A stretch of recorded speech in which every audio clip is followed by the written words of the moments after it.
के सुदामा चरित्र में सखा के 3 लक्षण बताए गए कि कृष्ण स्यासीत सखा कश्चिद ब्राह्मणो ब्रह्मवित्तमः विरक्त इंद्रियार्थेषु प्रशांतात्मा जितेंद्रिय। 3 लक्षण, बहुत ध्यान से सुनिएगा। विरक्त इंद्रिय, प्रशांतात्मा और जितेंद्रिय, ये 3 लक्षण सखा के अंदर होने चाहिए।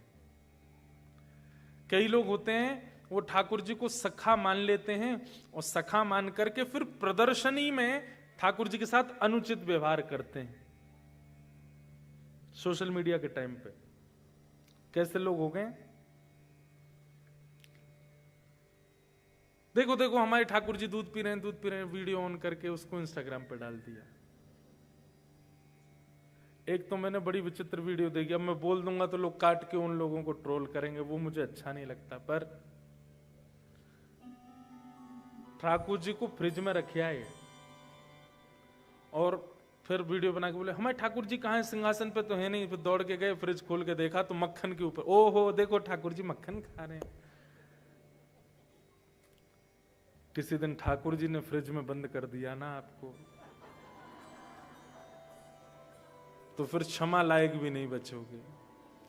यहां टेम्परेचर 5 से 1 यदि पहुंच जाता है तो हम हाथ पांव कांपने लगते हैं, ठाकुर जी कृपा करो। आप माइनस टेम्परेचर में ठाकुर जी को बैठा रहे हो केवल रील्स बनाने के लिए।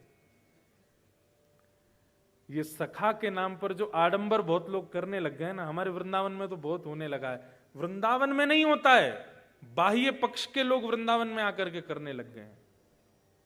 ये नहीं होना चाहिए। सख्य के 3 लक्षण हैं। सबसे पहला विरक्त इंद्रिय। अब विरक्त इंद्रिय और जितेंद्रिय, इन दोनों में कई लोगों को लगता है कि एक ही बात है। बहुत ध्यान से सुनिएगा सब लोग। इंद्रियां कितनी होती हैं? 10। पंच ज्ञानेन्द्रिय और पंच कर्मेंद्रिय। ज्ञानेन्द्रिय, कर्मेंद्रिय, आंख, नाक, जीव, कान, त्वचा, हाथ, पैर, मुख, गुप्त इंद्रिय, ये 10 हैं। तो पहला बताया गया विरक्त इंद्रिय।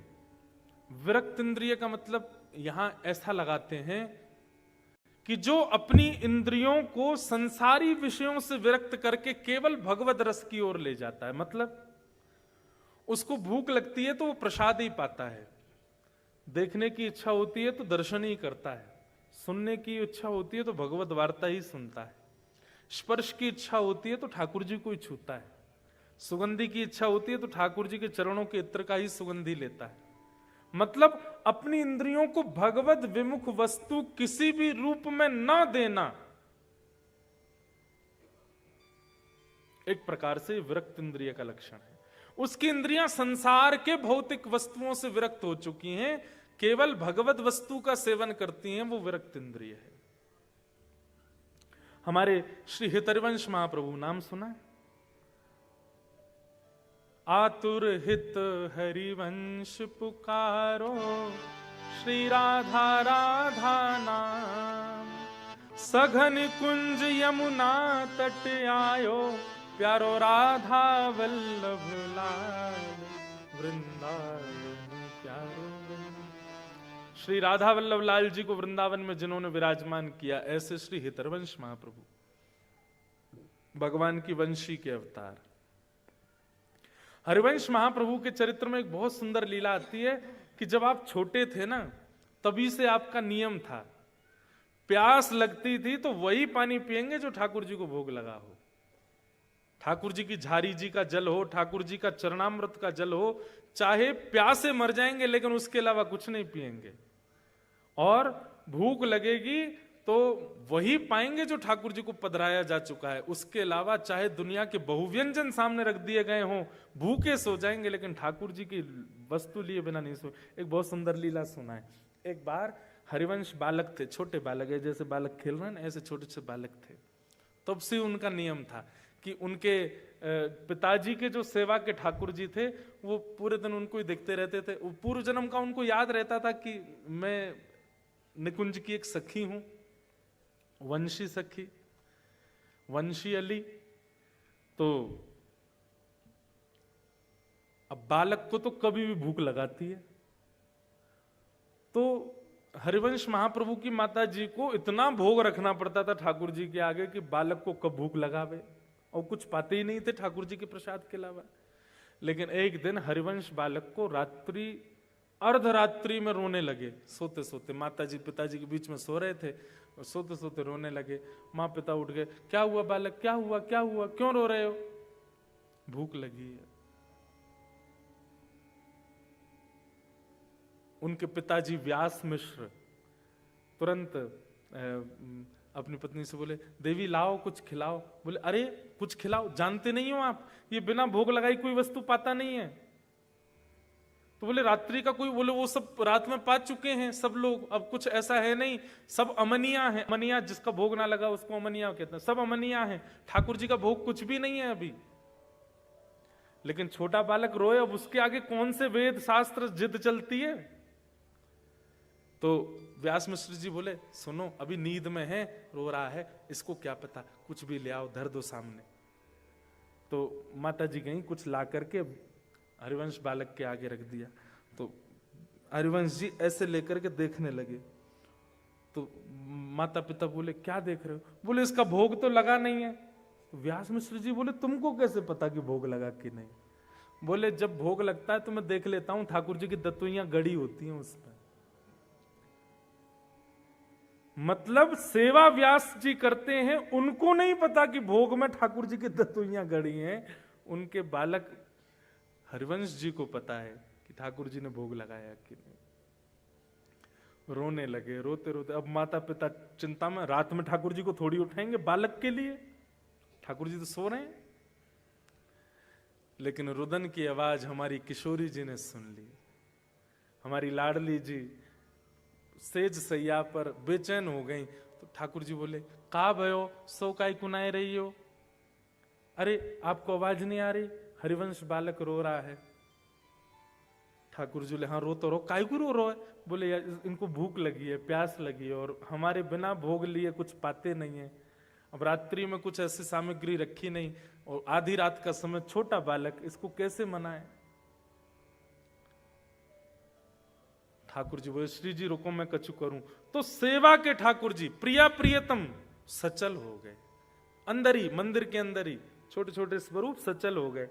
और ठाकुर जी बिस्तर से उतर के गए, कहीं से जल लेकर के आए, आसपास जल रहता है ठाकुर जी का जारी जी में, जल लेकर के आए और श्री जी से बोले, किशोरी जी अपने पांव लटकाओ नीचे।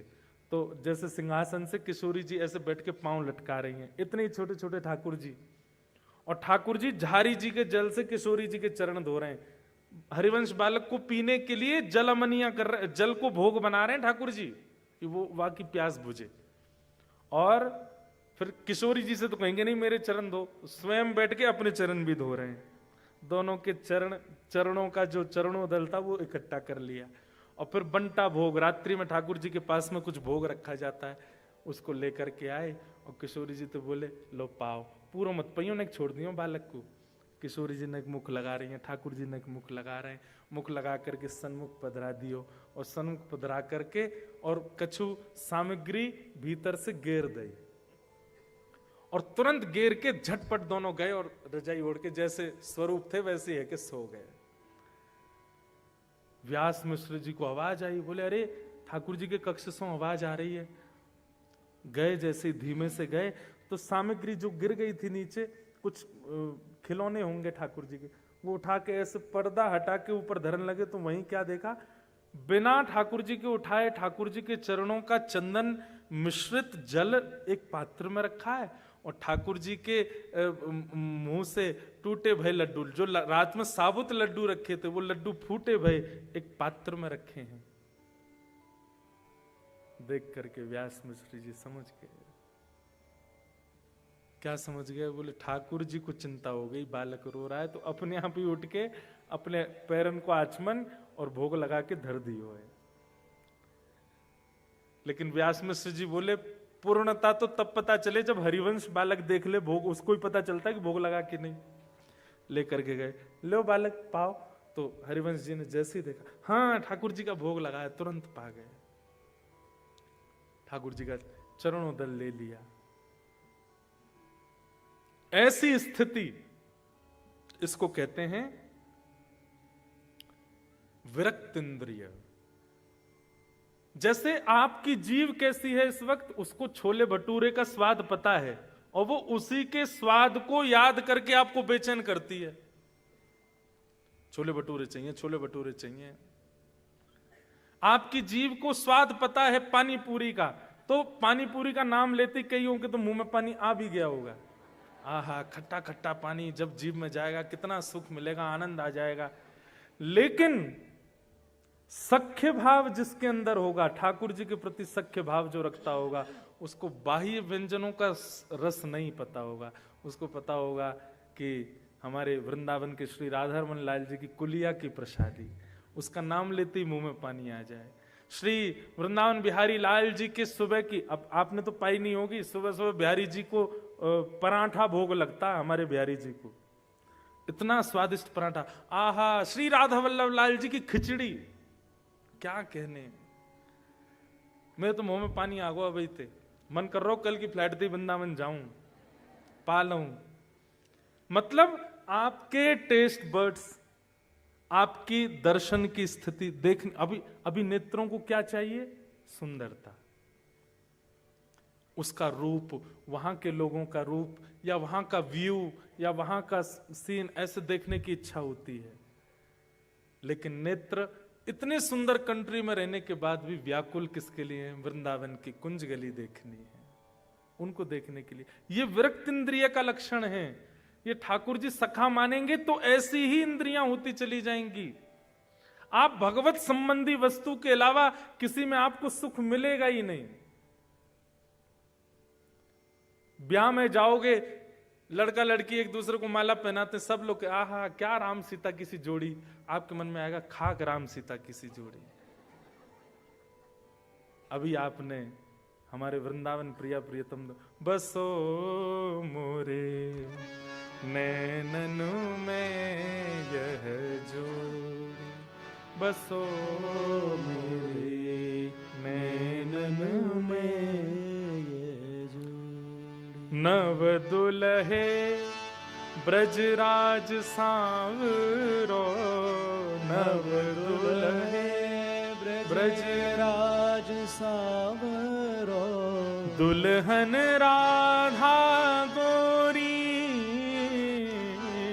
दुल्हन राधा गोरी, बसो मोरे नैननु में यह जो, बसो मोरे नैननु में। हित हरिवंश करीन्यो छावर, हित हरिवंश करीन्यो छावर, चिरजियो यह जोरी,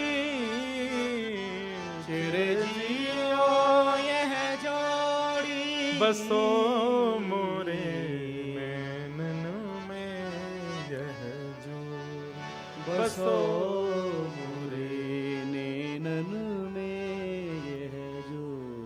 क्या निवेदन कर रहे थे? सखा के 3 लक्षण होंगे। पहला विरक्त इंद्रिय, उसकी इंद्रियां केवल कृष्ण रस चाहती हैं। दूसरा प्रशांत, भगवान का सखा कम बोलने वाला हो, ज्यादा बोलने वाला नहीं, मतलब बाह्य चर्चा ज्यादा ना करे, कम बोले, थोड़ा मौन रहे, शांत रहे। ठाकुर जी को शांत व्यक्ति बहुत प्रिय है। ठाकुर जी को बोलने वाले प्रिय क्यों नहीं है? ठाकुर जी खुद ही बोलता रहेगा, मेरी सुने कोई ना। मुंह को तो सुनवे वारो चाहिए, जो खुद शांत रहे, मेरी सुने। हमारे ठाकुर जी बोलते क्यों नहीं है? हम बोलवे को अवसर ही नहीं दे रहे उन्हें, हम ही बोलते रहते हैं। तो प्रशांत आत्मा। और तीसरा जितेंद्रिय, अपनी इंद्रियों को जिसने वश कर रखा है, जीत रखा है, उसकी इंद्रियां अपनी इच्छा प्रकट नहीं करती, वो जो चाहता है इंद्रियां वही करें। ऐसी स्थिति जिसकी, ये 3 लक्षण जिसमें आ जाएं वो सख्य। सखा ठाकुर जी का बनना है तो दो ही उपाय हैं, या तो ये 3 लक्षण अपनाओ, या फिर गुरु के प्रति दास्य भाव रखो। गुरु कृपा करके ठाकुर जी को सखा बना देंगे। और नवदा भक्ति का अंतिम भाव है आत्मनिवेदनम। आत्मनिवेदन मतलब हमारे ब्रज में एक पद गाते हैं, ठाकुर जी के शयन में हम रोज गाते हैं, रसिक प्रीतम हित चित की बातें, रसिक प्रीतम हित चित की बातें, श्री गिरधारी जी सो कहिए, श्री गिरधारी जी सो कहिए, तलहटी गोवर्धन की रही, तलहटी गोवर्धन। आत्मनिवेदनम का मतलब क्या है? जैसे आप लोगों ने